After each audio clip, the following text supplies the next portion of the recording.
Oke, selamat sore Kak. Halo, selamat sore. Oke, mungkin di sini aku mau minta izin untuk wawancara dulu ya. Oke. Oke, mungkin di sini perkenalan dulu. Perkenalkan, nama aku Salsabila Syafiah, biasa dipanggil Caca. Lalu ini rekan saya. Halo.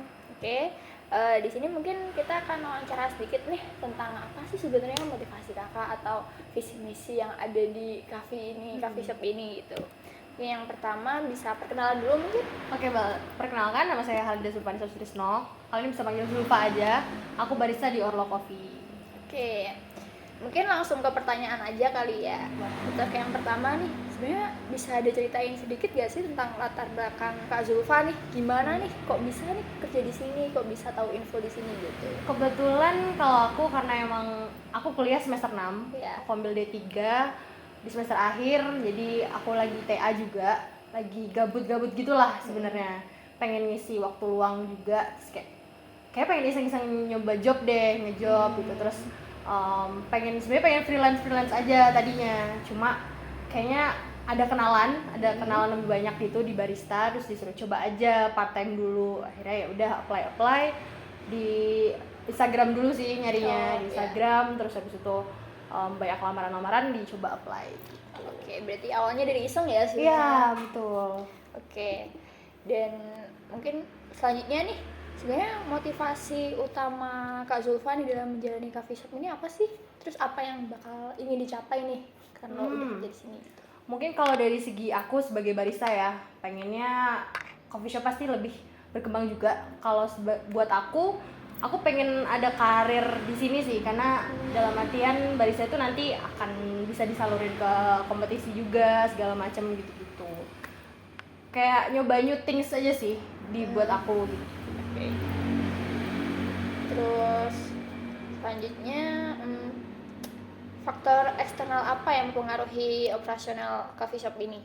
Kalau di sini faktor eksternalnya, kalau untuk operasional ya, untuk operasional pasti di stok barang. Dari stok barang, karena pasti kayak semisal sellingnya itu kan pasti tergantung juga dari produknya kan. Semisal dalam satu produk itu ada ingredients yang sold, pasti otomatis menu itu nggak bisa kita sell gitu.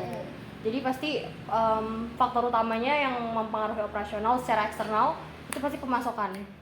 Oke, berarti tapi kalau misalkan faktor internalnya sendiri apa nih? Kalau internal mungkin lebih ke baristanya ya. Kadang tuh mungkin ada barista yang sibuk atau gimana gitu. Kadang emang ada shiftnya tuh mungkin jam operasional tuh lebih ketat gitu.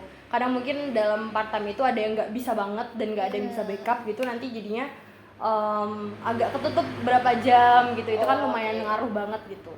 Cuma kalau untuk operasional di dalam, karena kita emang ada manajer juga dan emang single manager aja, dan dia kadang-kadang yang ngontrol stok juga.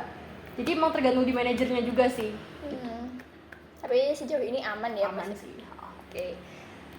Mungkin langsung ke analisis kekuatan dan kelemahan aja nih ya langsung ya. Sebenarnya apa sih keunggulan dari coffee shop ini dan kelemahan yang perlu diperbaiki nih dari coffee shop? Pasti kan kita kan ada kelemahan dan keunggulannya nih kayak gitu.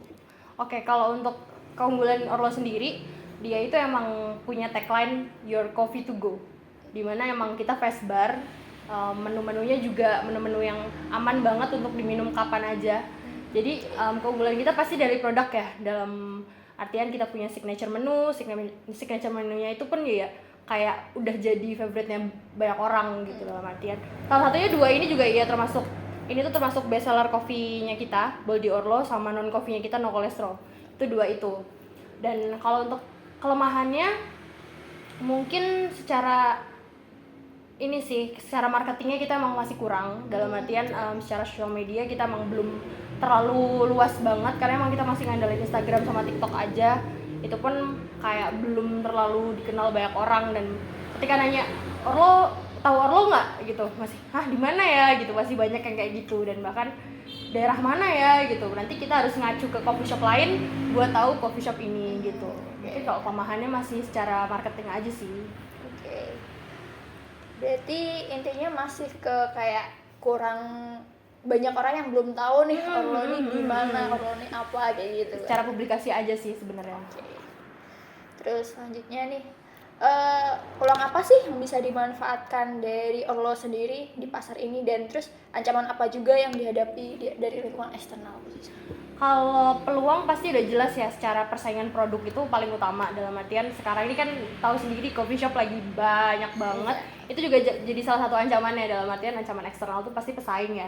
Karena apalagi Jogja ini yang lagi diserbu banyak banget coffee shop dan habit ngopi, jadi kayak pasti secara eksternal pesaing itu paling utama sih, dalam artian coffee shop muncul coffee shop baru, coffee shop apalagi jarak-jaraknya deket-deket gitu, apalagi dengan tagline yang sama ataupun tema yang sama gitu.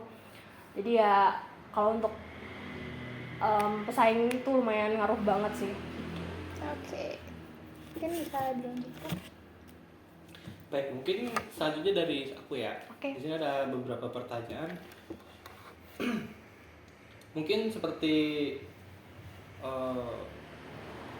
apa sih ancaman yang paling ditakuti dari coffee shop ini tuh, datang dari luar gitu misalnya? Oke, kalau datang dari luar sebenarnya mungkin kalau kita ya, kalau secara pesaing mungkin itu pasti nomor utama. Cuma ada faktor eksternal lain yang sangat-sangat mempengaruhi kita, itu memang di pemasokan barang, dalam artian stok barang. Karena mungkin menjamurnya pesaing segala macam, mungkin pemasok juga mulai kewalahan gitu loh, dalam artian untuk supply barang ke kita gitu. Jadi misal kita mau selling produk yang kita unggulkan gitu, tapi ternyata misal secara sirup dipakai di banyak tempat segala macam, jadi satu supplier ini ngomong kosong nanti, atau mungkin soal beans gitu kosong, jadi itu ngaruh banget sih. Selain pesaing ya, itu ada di supplier. Oke, baik. Mungkin selanjutnya ada apa sih Bapak, berapa mungkin patokan harga yang bisa jadikan standar konsumen? Jadi misalkan pembeli ini merasa kalau harga yang dipatok tuh mungkin lebih besar daripada di coffee shop lain. Nah, itu bagaimana? Kalau itu kita bisa bilang secara kualitas produk pasti akan akan menentukan harga gitu loh. Mungkin memang banyak banget kopi di luar sana yang jauh lebih murah, jauh lebih mungkin affordable bagi beberapa orang gitu loh. Tapi apakah akan sama gitu loh dengan kualitas yang kita kasih dan dengan rasa yang udah ibaratnya kita udah kita teliti lebih lama, kita arrangement lebih lama gitu, kita buat lebih spesial gitu, apakah akan sama gitu kok. Jadi menurutku kalau semisal harga yang kita patok itu udah sangat pas untuk kualitas yang akan konsumen dapat. Mungkin yang terakhir dari segi kualitas nih, dari kualitas produk atau mungkin kelemahan dari produk sendiri dibanding produk yang ada dijual di tempat lain. Oke, mungkin kalau kelemahan kita range produknya memang nggak terlalu banyak, dalam artian kita cuma punya beberapa mocktail, kita cuma kopi susu kita juga ya signature aja, basic signature, dan emang rasanya nggak sebervariasi di tempat lain gitu loh. Tapi untuk itu kita juga ngimbangin sih sebenarnya dengan konsumen kita, dalam artian kenapa kita kopi susunya nggak sebanyak itu, karena kita ngasih pilihan ya udah signature kita ini dengan rasa yang udah jelas, kayak mau yang nutty atau mau yang creamy atau mau yang apa, kita udah kelompokin sendiri-sendiri. Dan secara non coffee itu juga kita udah bervariasi, dalam artian mocktail ataupun mau yang velvety atau mau yang secara kayak coklat, red velvet, itu kita udah ada semua. Tapi memang kita bundling, kita satu produk aja gitu. Jadi memang ya mungkin kekalahan itu di variasi sebenarnya, karena memang kita punya tagline sendiri itu, kita punya prinsip sendiri. Oke. Mungkin sekarang aku mau nanya nih, sebenarnya visi misi dari dan tujuan nih dari Orlo sendiri ini apa sih? Sebenarnya mungkin kalau yang bisa aku jawab ya di sini, visi misinya tuh gimana kita itu bisa ngasih kopi pada customer, kopinya itu yang jelas enak dan bisa dibawa kemana-mana dan jadi pilihan kayak ride or die-nya konsumen lah. Oke, mungkin cukup ya dari kita. Terima kasih banyak Kak Zulfa udah bersedia kita wawancarai.